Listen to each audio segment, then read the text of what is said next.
My work and the writing is something to enjoy. If you've got the ideas, you write them down. And if you write them down, then you can turn them into something wonderful.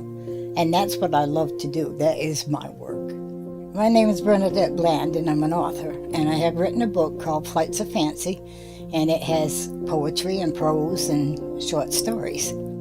A lot of the poetry in it is flights of fancy, things that came out of my head, dreams and stuff that I might have had. Mostly my inspiration was about my parents. They were full of music. My father used to write poetry and my mother wrote music. They were the inspiration for pretty much anything I do, even now. So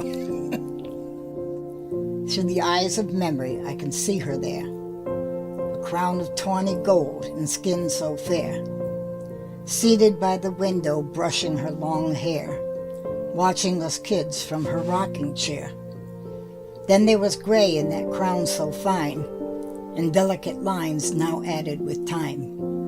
On and on she strove, seeming never to tire, filled with energy untold, like a blazing spitfire. Going to the book signing in Boston, it was really a big thrill. Before I could even get a sip of water, I was signing books, and I did it for 3 hours. But I'll tell you, the people were wonderful. I hope that they will take away the peace and joy that I have tried to put into it. I think that it would be a good gift for people who love poetry, who love nature, who love God, and can understand what's in it. I just want people to share it, to enjoy it, to love it like I do.